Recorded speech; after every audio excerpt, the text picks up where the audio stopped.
All right. Well, good morning, everybody. This is Stephanie Whaley with Baldwin County Homeschool Expo, and we've got Dan from HSLDA to talk to us about how to be legal to homeschool in the state of Alabama. So I'll go ahead and pass it over to you, sir. Great. Well, thanks so much for having me this morning. It's wonderful to be with you. I always enjoy talking to Alabama homeschoolers. And so I will be happy to take questions kind of throughout the presentation, and then I'll leave some time at the end for those as well. But it's really great to be with you. We're living in some interesting times where homeschooling is getting a lot of attention, a lot of national attention due to the global COVID-19 pandemic, this public health crisis. You know, it's interesting. The number one reason people homeschool historically, or at least over the last 4 years, this is based on 2016 data, is really safety, concern about the environment in the school. And that was before a global pandemic. So today you can imagine that people are concerned about safety. Either they're concerned about their child being exposed to the virus, or they're concerned about the harm that could be caused by the new classroom arrangements and some of the restrictions.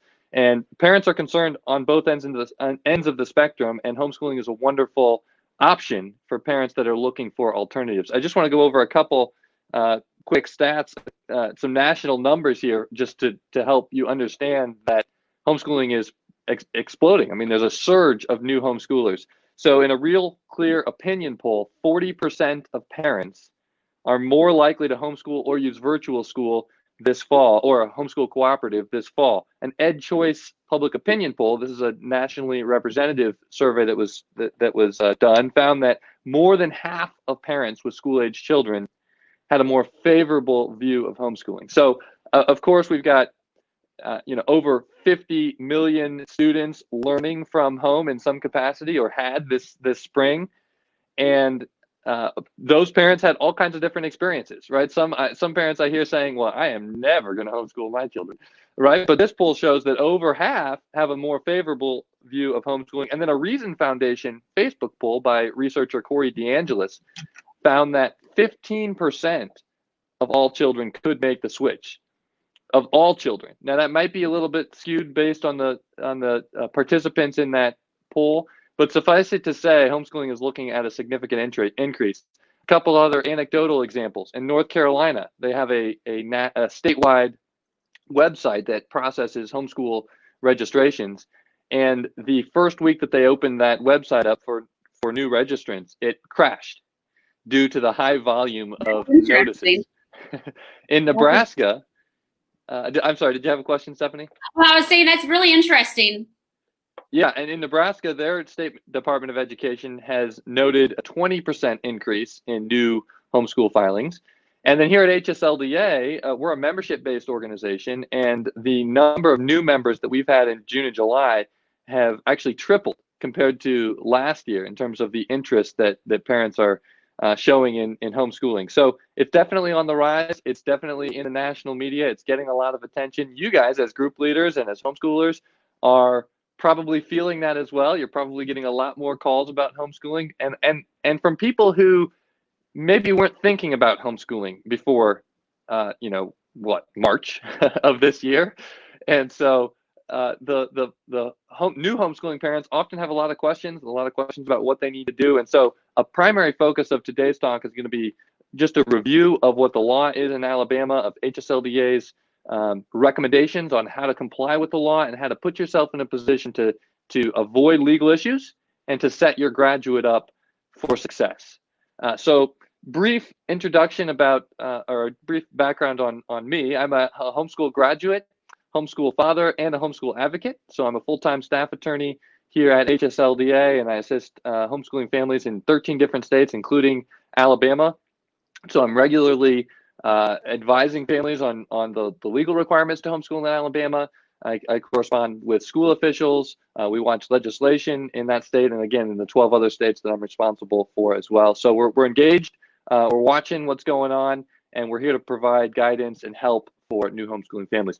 Just also a quick note for those of you who may not be aware, in addition to the legal services that HSLDA provides, we have a team of 11 education consultants that can help field questions about curriculum, about learning styles, about record keeping, transcripts, those kinds of things as well. Now, you probably have a lot of experienced homeschoolers in your area as well. So we encourage you to reach out to them. There's lots of places to get support. And that's the point I'm trying to make, is if you have questions and you're looking for support, please reach out. If you're a group leader, and you have a homeschool group, or you're looking at starting an organization or a group, I should say, to provide support to homeschoolers, HSLDA is providing a new grant for homeschooling groups. This is just coming out yesterday, so this is fresh off the press.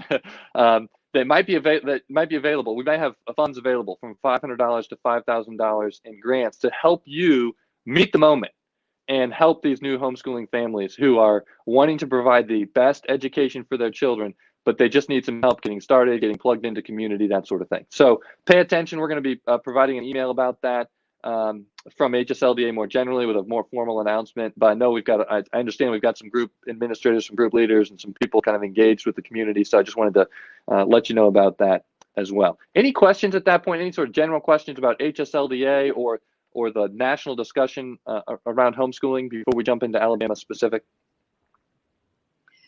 And we haven't had any comments in yet. If you're on Facebook, go ahead and comment your questions. But I just want to say, yeah, you guys have been awesome. When we first started homeschooling, we were in public school first and started homeschooling. I called you guys, were one of my first calls. And you guys, everyone that I talked to was awesome and great information and quick to respond. And there's a couple of things that they weren't quite sure on the answer, but they were honest. We don't know the answer, and they looked into it and then got back a hold of me. And I know I really appreciated that. So I know I'm a big fan of HSLDA. Thanks, Stephanie. Yeah, so HSLDA's mission is simple. It's to preserve the freedom to homeschool and to support homeschooling families. So if you need help, if you have questions, or you have a friend who needs help, please reach out to us. We're here to help you, to serve you, and to equip groups that are serving their local community as well. So it is certainly a team effort. I mean, we're here serving at the national level, but we also rely on local, state, and local organizations that are closer to the individual families that are homeschooling, and we want to support you as group leaders, as group administrators as well. So we're all in this together. We're living in very interesting times. Homeschooling is, as I'll say again, is part of the national discussion. That's good and bad. There's a lot of new attention to homeschooling. We think it's a great educational tool, and so we're thrilled to see so many children get to benefit from homeschooling. But it's also brought out some critics of homeschooling, and people would like to see more regulations on homeschoolers. They are concerned about the number of families that might be pursuing it. And so HSLDA is here to stand in the gap and support you. So moving into Alabama more specifically, what is required? How do you homeschool in the state of Alabama? And I was interested to know, and Stephanie, tell me if you know this, or if we can, and I'll just ask the question, I guess, and people can comment one way or the other. I'm interested in how many group administrators, leaders are participating or listening versus how many just homeschoolers are participating. So if you're a group leader, go ahead and just type that into the comment box, or let Stephanie know some way. I understand this is on Facebook, right? So someone could just comment. Right. Yep, exactly. Yeah. Either chat or give us a comment. If you're a group leader, just say, me, I'm a group leader, group admin, something like that. So we've got a group leader on. Okay. All right. How about new homeschoolers, just new homeschooling parents who are ready to start homeschooling for the first time, wanting to make sure that they have their ducks in a row? So far we got just type that in there, say new homeschooler, new parent, something like that. Okay, Stephanie, what are we looking at? What's the breakdown? Here's one says, so I'm a first-time homeschooler to a 9th grader with special needs. I'm still unclear as to whether I need to cover school. I have chosen to enroll her in one Celsius Academy, and it is considered a private school. Okay. A few more people said that they're new to homeschooling. Okay.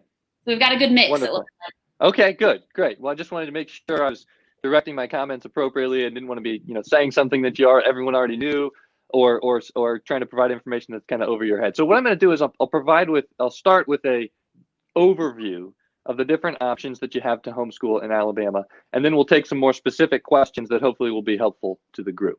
So from an overview level, you're looking into homeschooling, you've pulled your child out of public school, and that's usually the place where I start. Is if you haven't done that, I do recommend that you formally withdraw your child from the public or private school that they were previously attending, the traditional school. You would do that by just sending a letter informing the school administrator or the school officials that you're withdrawing your student from school. It can be very simple. We have a form letter that you can use on our website for member families, but you don't have to use that letter. The school may have a form. The format is not a requirement. You just want to make sure it's clear in writing that you can have documented that you've withdrawn that child. And that just avoids any confusion, any concerns about absences, where's the child at, those kinds of questions that could come up. So that's kind of step one. And then once you move into homeschooling, there are some legal requirements to homeschool in the state of Alabama. You have three options for homeschooling in Alabama. One would be to enroll in a church school. This has historically been called a cover school. So that's one of the number one questions that we get here at HSLDA, and I know a lot of you get the same question, is do I need a cover school to homeschool? And the first question I always, my question response is, what do you mean by a cover school? If you mean, do you have to enroll in a church school?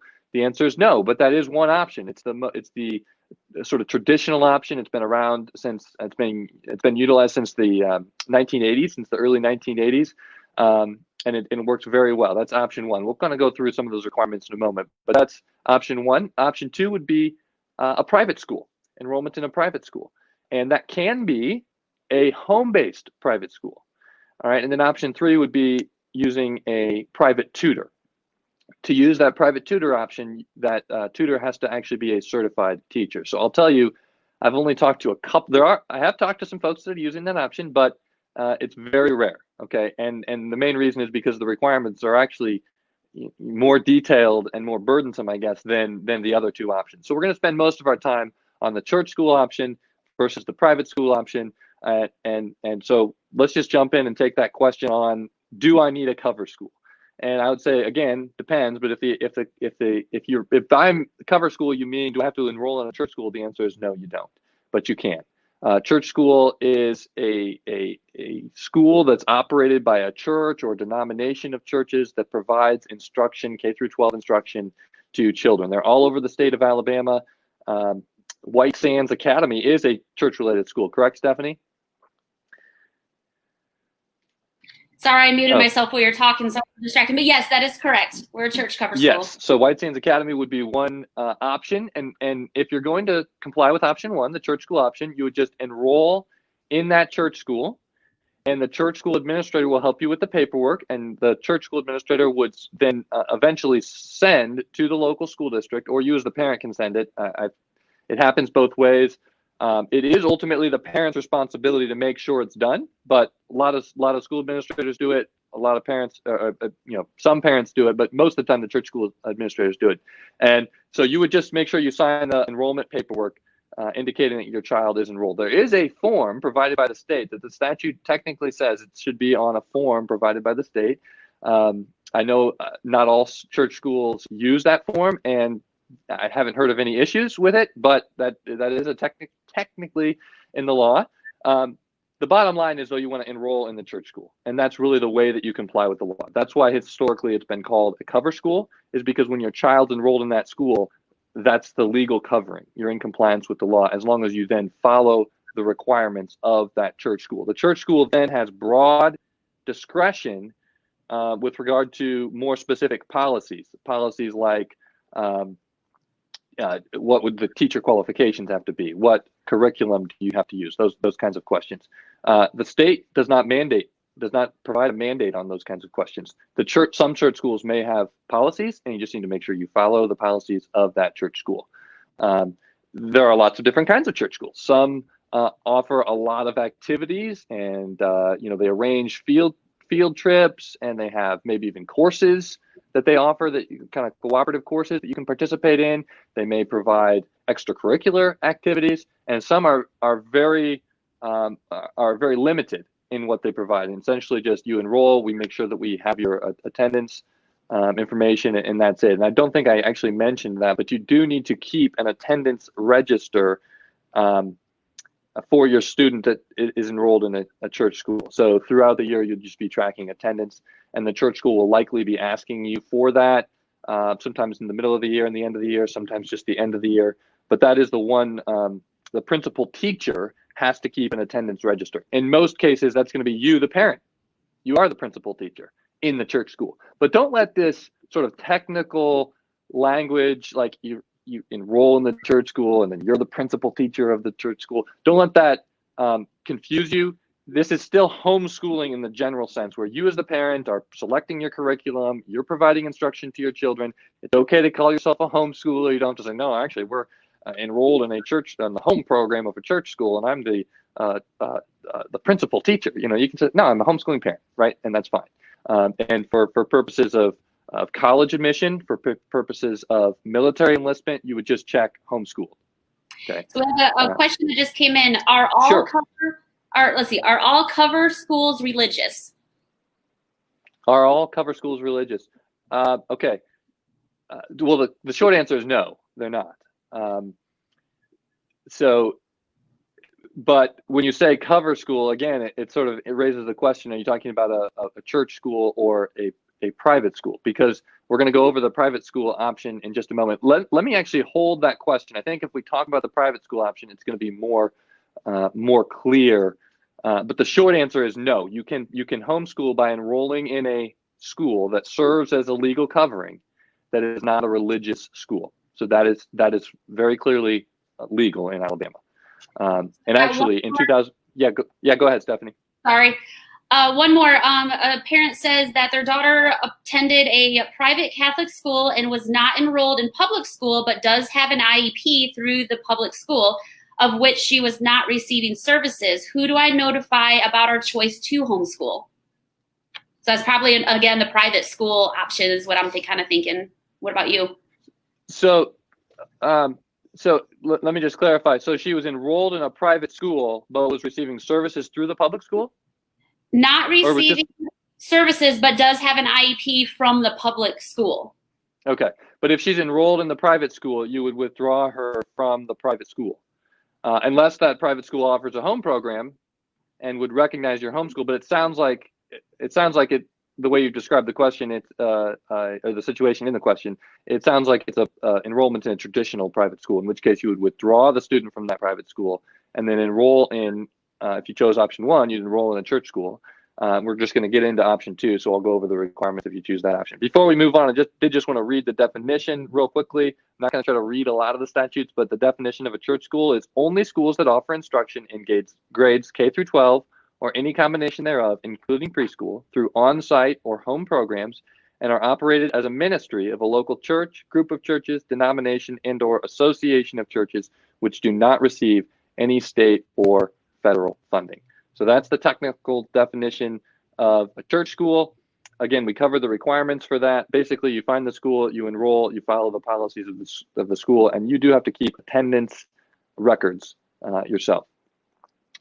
And you would work with your school administrator in terms of how frequently you need to provide those records directly to the school. But you, as the principal teacher, are the one responsible for keeping those. Moving into option two, the private school option. Now, does this mean that you have to go down and enroll in a traditional school? No, not necessarily. The definition of a private school, also in 2014, it was amended to include that home program language. Here's the definition of a private school: schools that are established, conducted, and supported by a non-governmental entity or agency offering educational instruction in grades K through 12 or any combination thereof, including preschool, through on-site or home programs. HSLDA's view is that you can absolutely establish a private school in your home. You can set up your own private school. Again, you don't have to go around telling people, well, actually, my child is a private school student. We're not homeschooling. No, you can say, we're homeschooling in a setting, and federal regulations reflect this. So for purposes of federal financial aid, for example, if a student is enrolled in a homeschool that is treated as a private school in accordance with state law, you're treated as a homeschool graduate or student and eligible for federal student aid, okay? And it's also very normal across the country. For example, Nebraska, for example, North Carolina, the only way that you can homeschool is by creating a private school, but it's a private school kind of in name only. It's in your home. It's technically a school, but it's a homeschool program. It's provided by the parents to their own children. Okay, so that the private school option is similar to the homeschool or to the church school option in that you enroll in a private school or you start your own. Okay, so that's where it's a little bit different there. But in answer to the question, I'll just follow up on it about whether it can be non-religious. You could enroll in a private school in the state of Alabama that offers home programs and recognizes you as the parent as the primary teacher, very similar to the church school option. And it doesn't, if it's a private school, it doesn't have to be religious at all. We read the definition. I mean, the church school technically has to be operated by a church or denomination of churches, but the private school doesn't have that restriction. It just has to be a non-governmental entity. Could be you as the parent, could be someone else, and there certainly are those in Alabama that serve as a legal covering for homeschooling families. So if you're going to enroll, I'll take these kind of in two steps. We'll do option 2A and option 2B. If you're going to enroll in another private school as kind of 2A, sort of like mirroring the church school option, but in a private school, you would notify your superintendent of the enrollment. This would need to be by the 5th day of the public school calendar, of the opening of the public schools in the district. And then you would also keep an attendance register. And then the private schools must require their students to show proof of immunization. That's another unique requirement. And then there is another requirement in the statute about providing a program of physical education. Okay, so those are the 4 requirements for the private school. Notify your local superintendent that you're enrolled. That ultimately falls on the private school administrator. Keep an attendance register, obtain the proof of immunization and keep that on file, and then teach a program of physical education. So you can see, very similar to the church school option, but you're actually enrolled in a private school. Private school 2B is you actually starting that school yourself. And so you can do that. You would send that report of enrollment over to your local school official by the 5th day of the opening of the school year in your district.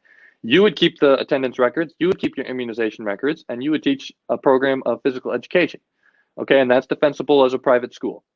HSLDA will absolutely go to bat for those schools and defend them. The legislature in 2014 clarified that it believes that a parent has the right to choose the type of education for their child, including homeschooling, and whether religious or non-religious. So we think that helps underscore that a parent can homeschool using that private school option in the state of Alabama. There is often a question about registration because there is a registration requirement for private schools. However, the state Department of Education has taken the position that does not apply to home-based private schools because the kind of information that's collected in that registration is like, the value of your property and it's information that applies to a traditional school. So we've had communication with counsel from the State Department of Education's office. They've recorded this even on their website in some frequently asked questions. But it's clear that the state is not. They won't even accept the registration of a home-based private school. So you don't need to try to force them to take the registration. You don't need to worry about that. Practically, from a practical perspective, it does not apply to you if you're a home-based private school. But you do need to still send that report of enrollment to your local school officials. Okay, there is a difference between the registration with the state, which is not required, and the report of enrollment with your local school officials that is still required. It is in state statute. And you say, well, wait a minute, didn't the legislature in 2014 say that the state doesn't have any authority to the state and its local subdivisions, so that includes local school districts, they don't have the authority to regulate, private schools, homeschools? Yes, you're absolutely right. They don't get to regulate your private school. And that's why the state regulations that were passed by the State Board of Education were repealed in the wake of those 2014 changes. But the same legislature that includes that language that says state can't regulate homeschoolers, it still left in place the reporting requirements. So the legislature, we have to assume, intended a small difference between regulation and actually controlling what you teach, and reporting, which is just letting the local school officials know that for purposes of truancy enforcement and those kinds of things, this child is enrolled in a private school. So to summarize, yes, you can operate your own private school or you can enroll in a private school. The requirements are very similar to the church school, but the report does still need to be filed in HSLDA's view with the state. Now, this is a point of contention. And I'll just take this question head on now because I know a lot of you are probably wondering, well, what about this FAQ on the state's website, and what about this, this view that you don't have to do anything at all? HSLDA doesn't think that argument is in the plain language of the statute. If you look at the law and the statute, there's no distinct homeschooling option. The compulsory school attendance law, which gives you as a parent the responsibility to educate your child. In fact, I'll actually read it for you. I know you love just hearing statutes read aloud. It's like a child's bedtime story, right? Right. I will read it. Read it for you, just because I think this is the important. I mean, this is the requirement. This is the statute that establishes the responsibility that a parent has, and it says every child between the ages of 6 and 17. I actually didn't cover that earlier. That's the compulsory school age. So if your child is younger than 6, you don't have to worry about any of this until they reach the age of 6. Between the ages of 6 and 17 shall be required to attend a public school, private school, church school, or be instructed by a competent private tutor. End quote. And so that's the statute that actually gives you a responsibility as a parent to ensure that your child is enrolled in one of those options or complies with one of those options. Again, there's some flexibility. Yes, you can do a private school. You can do that out of your home. HSLDA has been making those kinds of arguments for years, for decades actually. But there's not, as you noticed in the statute, or conduct a homeschool program that's separate. And so we're arguing that yes, you can conduct a homeschool program through one of these other options, or operating as a private school, which is, again, the arguments that we've made in other states and across the country for years, and that are successful. I mean, it's recognized. But what's not recognized in the statute is a distinct, separate homeschooling option. So we encourage you to comply with one of those options, and what that does is it puts you in a position where you're clearly in compliance with the law. And if you had to document that, oftentimes homeschool graduates have to document compliance. Again, for example, for purposes of military enlistment, for purposes of college admission, sometimes employers, sometimes scholarship opportunities. There are lots of times where you may need to document your compliance, and being able to show your enrollment in one of these programs is key, and is very helpful in those kinds of situations. Now, I always get the question, well, what if you don't, right? Because I know that there's some alternative views in the state of Alabama, and some folks that are sharing that, no, this isn't required, and there aren't mass prosecutions happening. HSLDA has represented a couple of families that were prosecuted for failing to file these reports of enrollment, and we were able to get them in compliance with the law, and then get those cases dismissed based on their compliance. But in one case in particular, the prosecutor specifically warned the family that they did have to continue to file those reports. And so, that's the basis for our recommendation. Does that mean that if you don't do it, you're going to get prosecuted? No, not necessarily. There's some other views flying around the state, and local officials are tasked with enforcement of truancy laws. It's not the state; it's the local school officials, and so their views may vary. Okay, and you may live in a district that says, what, we don't think that, we're not going to enforce this issue. We're not going to do anything about it, and that may be fine. But you may encounter a situation where your graduate has to document compliance with the law, and then it's not going to be that local official's opinion on the law. It's going to be someone else's opinion. And if you go back to the statute itself, which is the source of the authority, we believe it does require. We believe that it supports the annual report. Or the enrollment report, even for the private school option. And that brings up another question. Oh yeah, go ahead, Stephanie. Did you have a?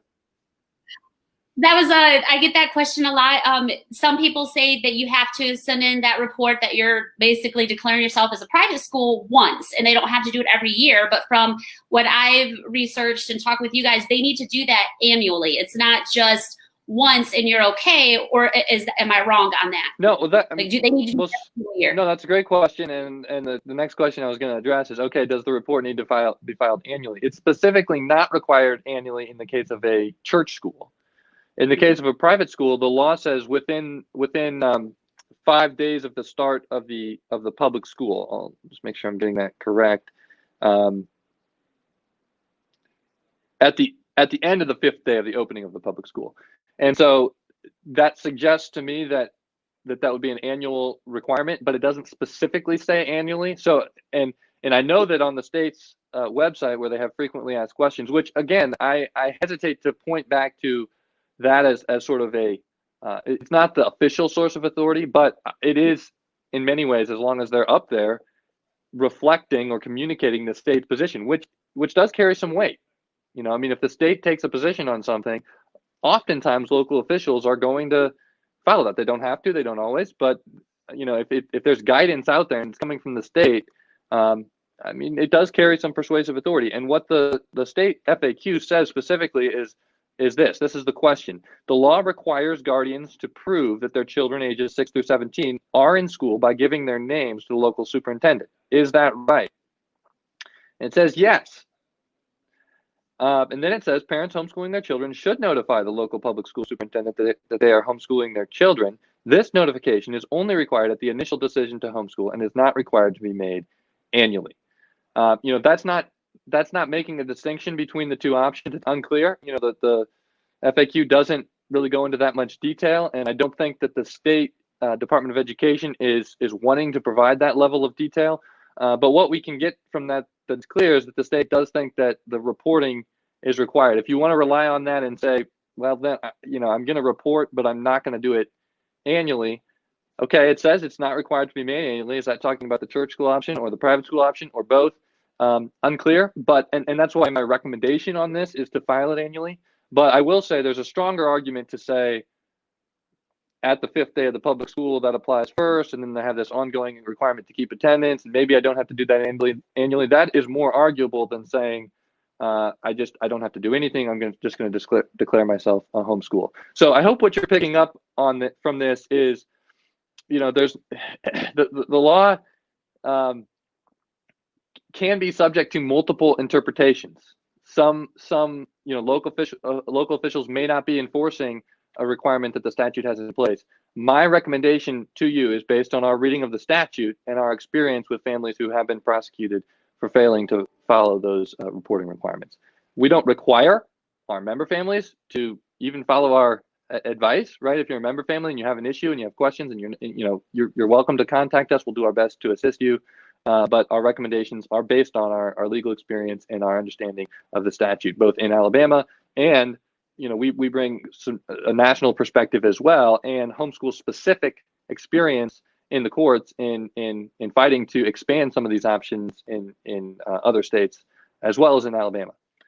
So that brings up one more question that I want to address before I sort of open it up for other questions. And let me back up. I'm just going to say the third option is the private tutor option. I'm just going to say if you have questions about that, let me know, but I don't think it's worth our time right now to go over it because so few people use it. The main bar is that you have to be a certified teacher. So either you're hiring someone else. I will say in this time, there are more parents who are looking into homeschooling who don't necessarily want to provide as much instruction. And so that could be an option if you want to hire a certified teacher to tutor your children. That is an option that's there, but I don't want to spend any more time on it for right now. But one question that we've gotten quite a bit this year is, would HSLDA actually be able to assist me in the state of Alabama, because you're off in Virginia and your attorneys on staff aren't licensed in the state of Alabama? And my response is yes, absolutely, we would be able to help you in Alabama. We have done it. We've represented several families just over the last couple of years in the courts in Alabama. And our model is that we work with local counsel. So I'm a staff attorney here. I already mentioned that I'm responsible for handling issues in Alabama. I'm licensed in the states of California and Wisconsin. I was in private practice in Wisconsin for 4 years, appearing in court several times a week. But I've given up that life to be here at HSLDA. I do get to appear in court on occasion. I was down last year for a case in Georgia, where I was actually admitted to the case via a pro hoc vici motion, which allows me to actually participate personally in the case. So sometimes we do that. Sometimes we rely on local counsel. It depends on the case, but absolutely we will assist you if you have a homeschool related issue in the state of Alabama. It's a model we've been using for almost 4 decades that's tremendously successful, and here's why. There's a saying that a good lawyer knows the law, a great lawyer knows the judge.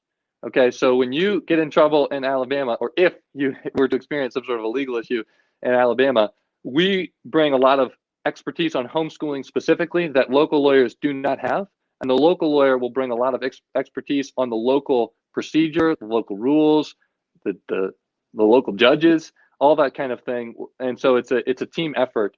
And which lawyer is actually making the arguments depends on the case. If it's homeschool heavy, we tend to lean towards trying to get admitted via the Pro Hoc Vici motion. If it's more procedural issues, we may just work with the local attorney. It's a common model. We've used it successfully like I said, close to 40 years. Other organizations use it as well. And so we can absolutely assist you in the state of Alabama if you have any issues. With that, I'd like to open it up for questions. I think we've got about 10 or 15 minutes here left for questions. So anything there, Stephanie? A couple of them. One you did answer, but just in case someone else is wondering. So the report, if they do the private school, you file to your local board of education. Yes. So I just wanted to. That's who they would submit the form to. Right.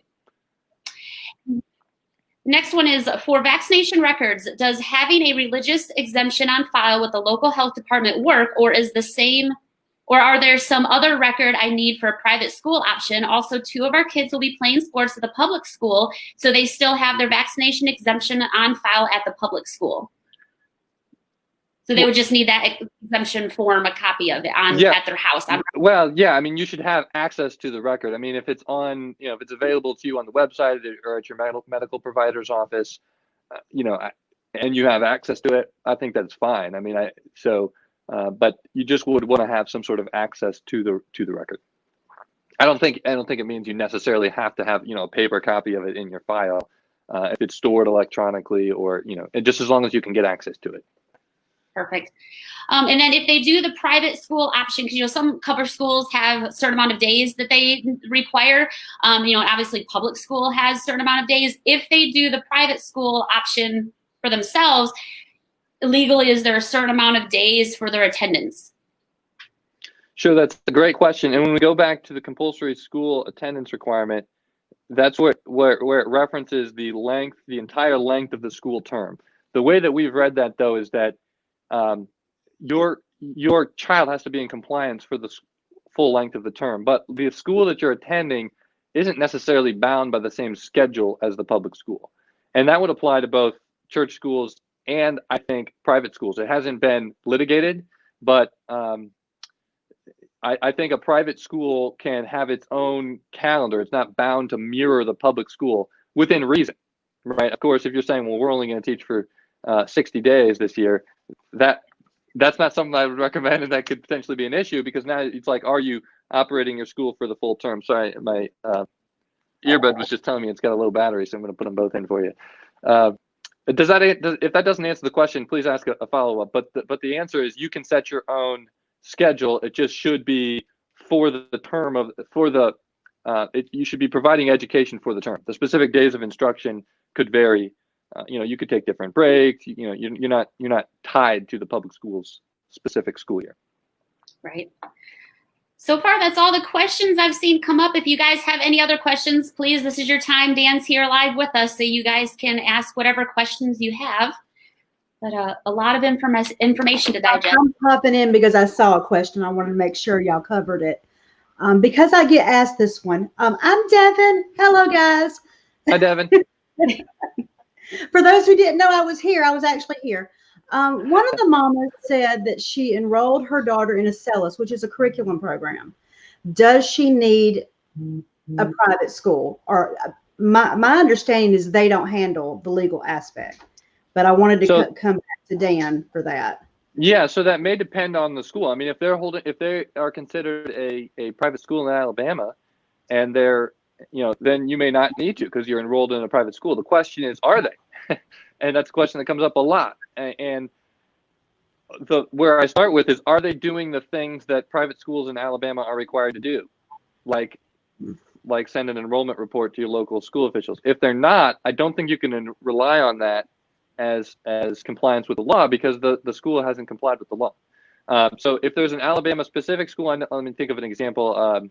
We don't like Home Life Academy is one that I know of that operates in the state of Alabama. It's a private school, and they do file those reports. Okay, so if you're enrolled in Home Life Academy, you may not need to do anything on your own.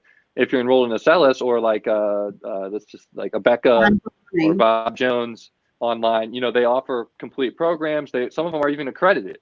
But if they're not, most of them, and they'll even tell you, like if you go to their website and look, they'll say, you're responsible for complying with the law as the parent in a homeschool setting. And so they're not doing anything. They're not holding themselves out as an Alabama private school. And so in those cases, which is most common, I would recommend that you still go ahead and file that report of enrollment with your local officials yourself. And then keep the attendance register, of course. And some of those may, they may have record keeping. So they may have an attendance register sort of built into the software. Great. That makes it that much easier for you. But I wouldn't just ignore those requirements. Thanks, Devin. Great. Thanks, Devin. I was just going to address, unless there are more questions, I had two things that I was going to address just sort of as general questions that we get a lot. Are there any other specific questions, Stephanie or Devin? Those are the ones I saw. Yeah, I think this one is a comment regarding what Devin just asked. Thank you. I was trying to figure out how to ask the right way. So I apologize. I didn't understand when she first asked it. How do I find this out specifically if they are a private school in the state? So I would say probably contact them and just verify. So one easy way to start with, and people will ask me that question, that's the first thing I'll do is look at the state's website or the school's website and see, what do they say? Because if they say you as the parent are responsible for complying with the law, okay, well, it's pretty clear they're not even holding themselves out as a private school. If they're outside the state of Alabama, that also raises some interesting questions. When we look at the definition of a private school in Alabama, it doesn't, it says a non-governmental. Let me go back to it. It doesn't say local like it does with. It doesn't say it's local or that it has to be in the state. So you could conceivably make that argument, but it's another hurdle, right? If you're out of state, is this actually an Alabama school? And again, then the litmus test becomes, is the school actually complying with the requirements for private schools in Alabama? There aren't a lot of them, especially since 2014. A lot of the requirements for teacher certification and required subjects were repealed in the wake of those 2014 changes. So there aren't a lot of them, but if they aren't holding themselves out as an Alabama private school and they aren't filing any reporting, I think it's, my recommendation would be don't rely on that school as just enrollment in that school as compliance. Go ahead and make sure, maybe you can work with them or file the reports yourself and essentially start your own private school. And that's how it is in most states. When you're using an out-of-state online program, there are a few states that actually just that recognize that as being an option, but I would say most states across the country do not. And what we would recommend is that you comply with one of the homeschool options, and then you're using that school or that curriculum provider really as your curriculum, as your program that you're implementing in your homeschool. Yeah, she was just asking, it is out of state, so ask them if they comply with our state compliance. Yeah. Yep. Okay. Yep. Do they? I mean, an easy question is, are you going to report the enrollment of my child to my local school officials? And if the answer is no, then they're not looking at the statutory requirements in Alabama. Right. A few more popped in. One, sure. We enrolled our kids in Monarch through Alpha Omega. Our private school told us that our boys won't. Or, I'm sorry, not private. Our public school told us that our boys won't be eligible to play sports next year if their homeschool program isn't accredited. Is that information accurate? Not that I'm aware of. Not quite. The Alabama State High School Athletic Association Activities HSLDA does recognize homeschool students as being eligible so long as you're in compliance with one of the options that I've outlined. So if they mean accredited by your program or your curriculum has to be accredited by a regional accrediting agency or by an accrediting agency recognized by the State Department of Education or something, that's not in the Alabama State High School Activities Association requirements. But you would just, if they mean by accredited, basically recognized, or you're complying with those reporting requirements that we talked about, then yes, that actually is in their rules. Okay. Another parent, if we're ever audited, what would I need in regards to homeschooling records?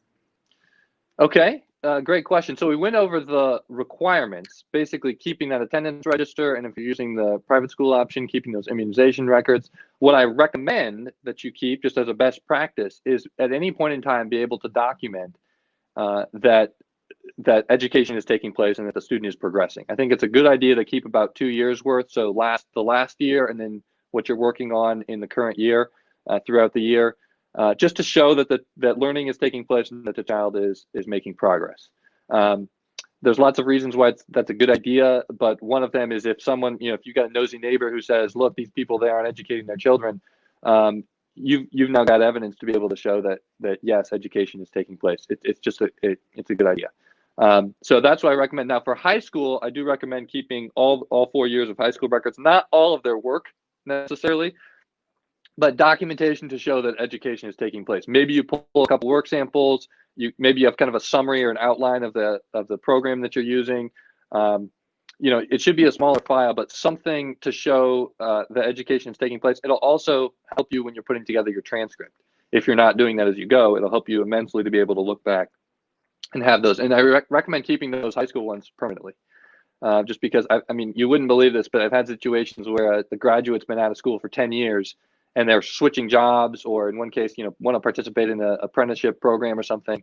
And there's questions about their education, and it can be relevant, especially if other records get lost. That's my recommendation. Will you need it? Maybe not, but that's what I recommend in terms of records. Being able to document that the child was educated and they were progressing for at least 1 to 2 years, K through 8, and then in high school, just hang on to it permanently. That's great information. We have several thank yous, so they're appreciative of clarifying some stuff. So I know to respect your time, I don't want to go over too much, but does any last minute questions anyone has, go ahead and type that in. But thank you so much, Dan. Do you have any last minute information? Okay. Well, I was going to address, since I know there were a couple of new homeschoolers, there are 2 questions that a lot of people have. And one is, how does homeschooling actually work? Will my child be able to go to college? I just wanted to highlight real briefly, because there's some research that was done last year that HSLDA helped participate in. We didn't actually do the research, but we worked with Dr. Lindsay Burke of the Heritage Foundation, who did a literature review of the 38 most prominent studies on the academic outcomes of homeschool students. And the results were overwhelmingly positive, showing that homeschooling contributes or is correlated with positive academic outcomes.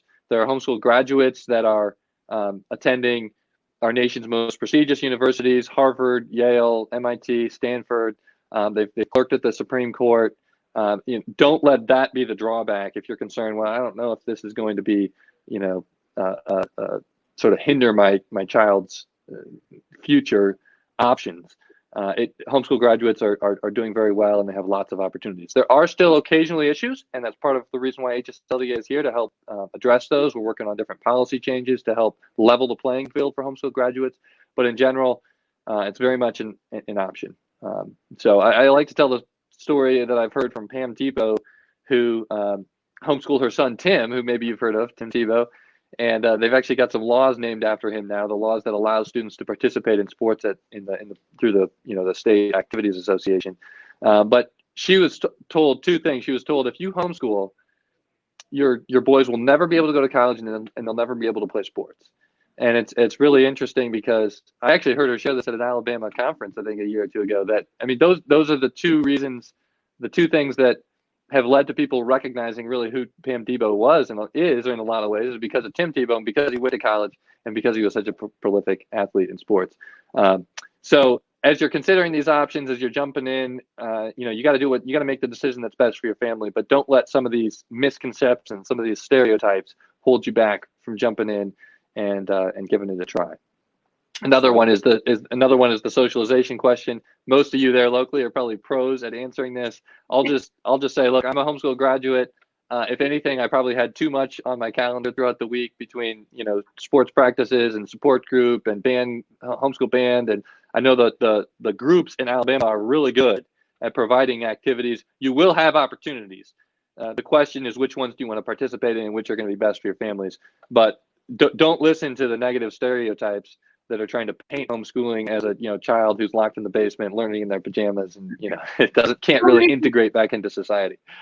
That's one reason why we started this expo, just to show Baldwin County there are opportunities here. So we have one more question just popped in. Okay. Are there specific forms to use, or can you just send a letter to the Board of Education? So I'm assuming regarding the private school option. Sure. For the report of enrollment, there is a form that's actually provided by the state. It's very basic. It doesn't identify really. It's used by private schools to report attendance. And it's like a report of I don't have it in front of me. It's a report of attendance or report of enrollees, and it's used by both private schools and private tutors, actually. So there is a state form. We link to it from our website. Stephanie, you guys may have a copy of it. I can certainly email it out, though. But there is a form. Sorry. I was just going to say there is a form, and technically the statute says, on a form provided by the state. And so that's the form that's provided. Well, I know Baldwin County Board of Education, they do have one on their website that they turned it from private school to homeschool. Okay.